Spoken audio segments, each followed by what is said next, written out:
प्रिय छात्रों, आज मैं आपको त्रिकोणमिति के कुछ बेसिक फार्मूलाज के यानी मूलभूत सूत्र के बारे में बताऊं। तो देखिए, शुरू करते हैं बगैर किसी देरी के। हम अगर बात करें तो ज्यामिति में सबसे छोटी आकृति जो होती है वो बिंदु होती है। ज्यामिति की सबसे छोटी आकृति क्या होती है? बिंदु होती है। अगर हम दो बिंदुओं को आपस में मिला दें तो इससे बनती है एक रेखा, और तीन रेखाओं से घिरी आकृति को हम कहते हैं त्रिभुज। ऐसा त्रिभुज जिसका एक कोण 90 अंश हो यानी एक कोण समकोण हो, उस त्रिभुज को हम समकोण त्रिभुज कहते हैं। समकोण त्रिभुज में 90 अंश के सामने वाली भुजा कर्ण कहलाती है, और जिस पर दूसरा न्यून कोण लेते हैं उसे हम आधार कहते हैं, और इसके अतिरिक्त तीसरी भुजा लंब कहलाती है। पाइथागोरस ने समकोण त्रिभुज से संबंधित एक प्रमेय दी है। उन्होंने कहा है कि समकोण त्रिभुज में सबसे बड़ी भुजा का वर्ग शेष दोनों भुजाओं के वर्गों के योग के बराबर होता है। यानी अगर उनके हम जो स्टेटमेंट को है लिखना चाहें तो हो जाता है कर्ण का स्क्वायर बराबर आधार का स्क्वायर प्लस लंब का स्क्वायर। तो ये हम लोगों की पाइथागोरस प्रमेय होगी। इसे कहते हैं पाइथागोरस प्रमेय। पाइथागोरस प्रमेय।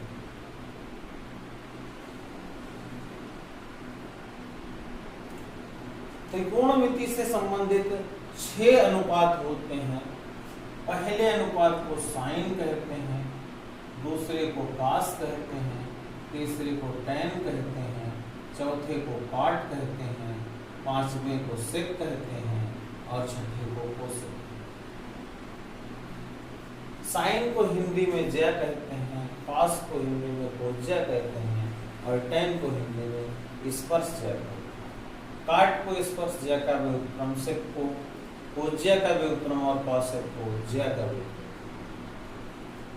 अगर हम बात करें इस त्रिभुज के आधार पर sine theta, cos theta, tan theta, cot theta, sec theta, cosec theta का मान निकालना चाहें तो इसके लिए हमें एक बेसिक चीज जो है, एक ट्रिक पता होनी चाहिए, लाल बटे कक्का।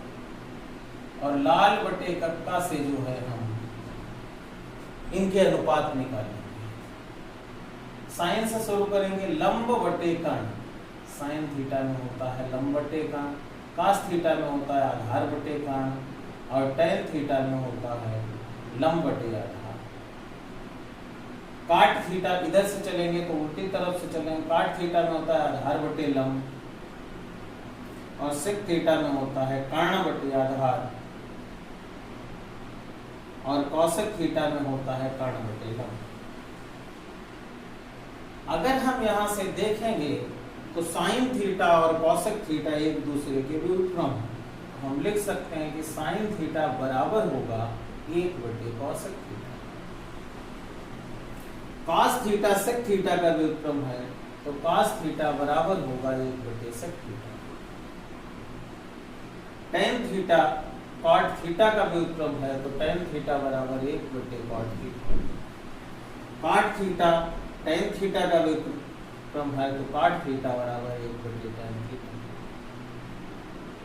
सेक थीटा कॉस थीटा का व्युत्क्रम है, तो 1 बटे कॉस थीटा। और कौशिक थीटा साइन थीटा का व्युत्क्रम है, तो कौशिक थीटा बराबर 1 बटे साइन थीटा।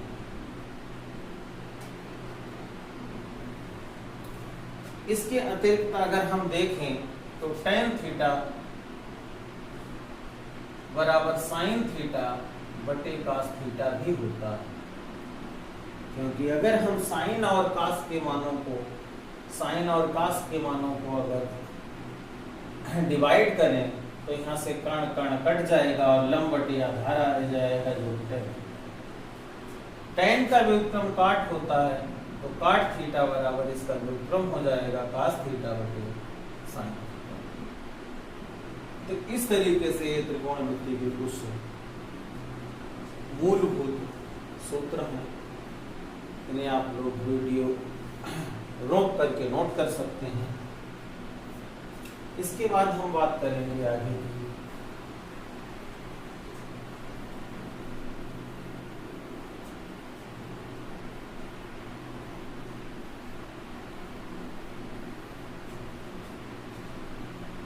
और उसमें सीखेंगे हम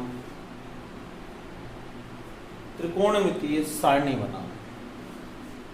देखिए त्रिकोणमितीय सारणी बनाना बहुत आसान है। Sine, cos, tan, cot, sec, cos, ये 6 त्रिकोणमितीय अनुपात होते हैं और इन्हीं 6 का हमें मान निकालना होता है।